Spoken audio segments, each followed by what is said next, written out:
Buenas tardes. Interesante estar aquí en este momento. Estuve registrando algunas frases, algunas palabras. ¿Por qué son 10 minutos? Saludos, estás en salud. Estoy en salud. Yo siempre marco, cuando ya terminan el saludo, les marco. Me marca. Bien, perfecto. Compañero. Porque esto es parte de una presentación. En 1972, recuerdo que llegó a mi escuela una serie de cuadernos y libros, por primera vez los veía. Eran de papel craft y cada niño, cada niña tenía derecho a tener 6 libros, 6 cuadernos de papel craft. En cada uno de estos cuadernos venía un poema y del cual nosotros teníamos que aprender. Primero básico y teníamos que aprender un poema. Ese poema es el que me tocó a mí, es el de Pablo Neruda. Y no tenía idea quién era este señor, pero en los años 70 recuerdo que asumió Salvador Allende y era una de las políticas. Educación, salud. Los trabajadores tenían derecho a su alimentación, nosotros como estudiantes teníamos derecho a una leche, a unas galletas que nunca olvidaré porque eran deliciosas, y a estos cuadernos de papel. ¿Por qué les traigo esta frase? ¿Y qué relación tiene con la presentación que le haré ahora?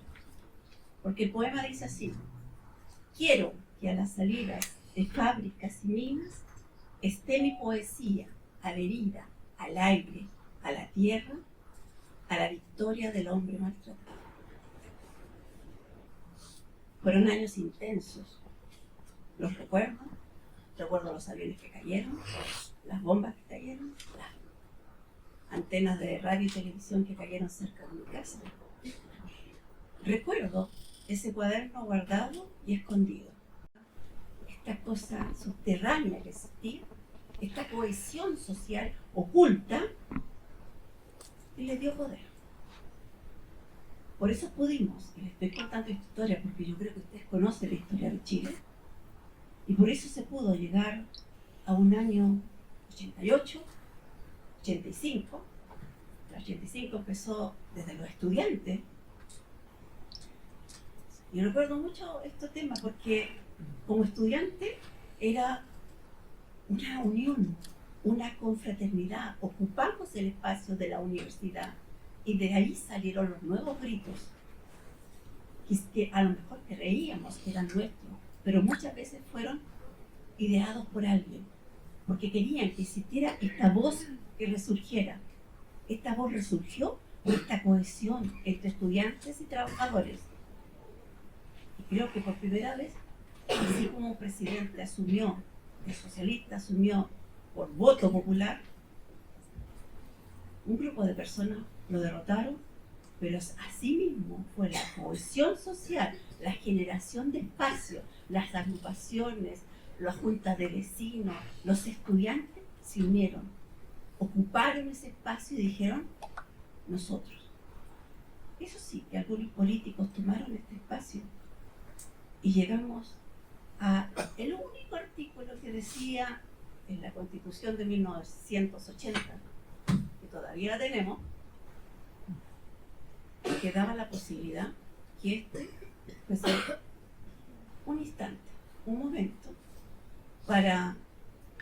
porque, no sé, a este señor se le ocurrió que con un plebiscito iba a volver a ser reelegido nuevamente. Y se tomó de ese artículo.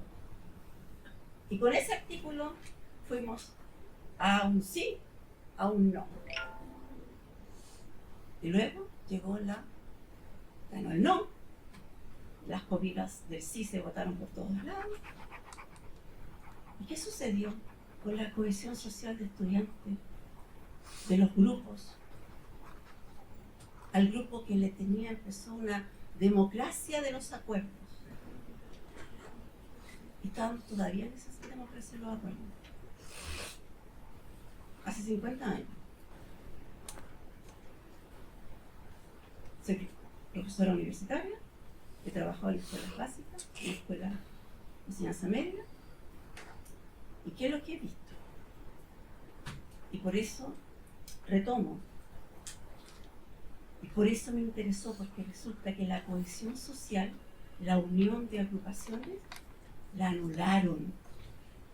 Porque la voz de los estudiantes, la voz de los pueblos, la voz de los ciudadanos, no fue necesaria para esta democracia de los acuerdos. Y aquí estamos callados.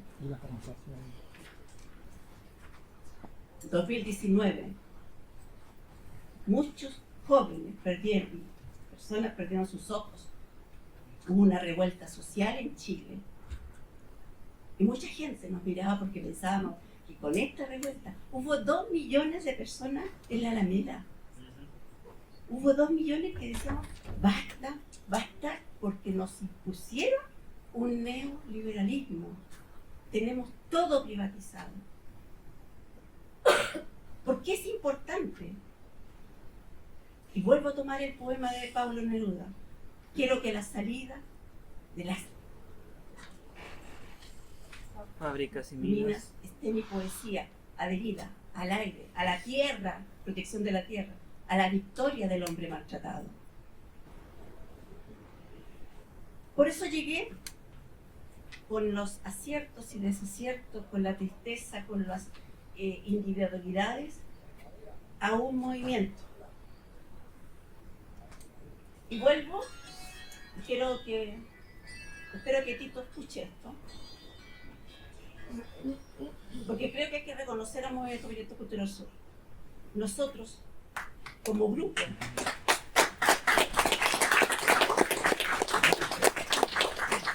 planteamos, esta ponencia tiene 2 autores, Mauricio Morales Rosa, que no pudo venir, y mi participación. Y necesitaba hacerles esta explicación, porque a lo mejor no voy a leerles, porque es importante que ustedes reconozcan que en uno de los objetivos del manifiesto del cual nosotros conocimos desde el principio, lo leímos y lo discutimos 1000 veces, Raquel es testigo de las veces que conversamos y siempre hablamos del manifiesto. En un mundo caótico y rápidamente cambiante, nuestro objetivo principal es convertirnos en todo momento en una fuerza moral de cambio, compañeros, compañeras. Nos proponemos como principios rectores defender las diversidades culturales, al mismo tiempo que apurarnos al paso por cambios positivos que prioricen las necesidades humanas por sobre las razones económicas. Este objetivo está más vivo que nunca. Por eso nosotros planteamos una propuesta con 3 ejes. Con 3 ejes y solo eso. Inserción territorial. Tenemos que entrar a los territorios, conocer los territorios, conocer qué es lo que están haciendo cada una de las comunidades. Conocer el más pequeño y las más grandes. El litoral de los poetas, queremos conocerlo. Por eso llegamos a Antonio, compañero Antonio, ¿cierto? Que empezamos así, empezamos a invitar a las bibliotecas, crear actos culturales en la calle, en los monolitos, en los recuerdos, en la memoria. ¿Por qué? Porque tenemos que mover. Y ahí está el guía de la poesía. La poesía es movimiento, es flujo. Ustedes tienen varios conceptos. Yo soy filóloga. Y hay varios conceptos de poesía. Elíjanlo. Pero con estos ejes nosotros queremos trabajar en Chile. Inserción en los territorios, en cada una de las comunas. Queremos el fomento de la cultura territorial. Queremos reconocer a nuestros poetas, queremos reconocer a nuestros cultores y darle el realce que realmente se ha dado. ¿Cuántos escritores, cuántos cultores, cuántos creadores están pisoteados y nunca se les ha dado la posibilidad de presentarse? A lo mejor nunca van a publicar, pero que un día lean, que un día expresen lo que les está pasando. Esa es ocupación territorial. Sindicalismo cultural. Los gestores culturales son los peor que la pasan al final. En Chile tenemos la previsión privada, fondos de pensión. Como profesora yo voy a recibir el 10% de mi sueldo. Esa es la situación. El 10% de mi sueldo. Si yo voy a recibir el 10% de mi sueldo, los gestores culturales, los artistas, a lo mejor van a recibir el 4, el 5%. Eso tenemos que solucionarlo con gestión en el fomento al sindicalismo cultural, para ponernos por delante y enfrentar las situaciones. ¿Qué necesitamos entonces en nuestro territorio? Cohesión cultural. Y que nosotros nos contamos y sepamos lo que vamos a hacer. ¿Me falta? Terminamos, pero sí el último. Ya nos pasado un minuto, pero de todas maneras hay algo que hay que decir.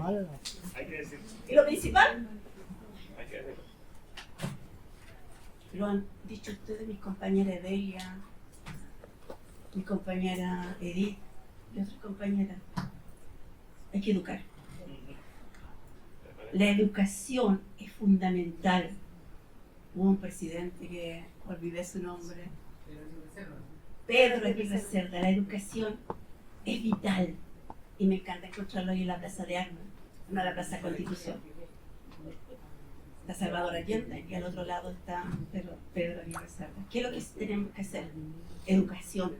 Pero ¿saben qué? Lo más importante, nosotros tenemos que ser valientes. Nosotros, como Movimiento Proyecto Cultural Sur, tenemos que tener cohesión. Yo tengo que respetar a mi compañero porque son las visiones distintas, aunque a veces me enojo. ¿Ya? Pero le doy fuerza porque tengo que respetar los espacios y los tiempos. Y nos veremos en 2 años y espero que esta cohesión social sea fruto. Pero me gustaría compartirla, que ustedes me ayuden a hacer esa cohesión social. Nosotros tenemos que trabajar colaborativamente. Lo que iba a leer, no lo leí, pero me voy a hacer.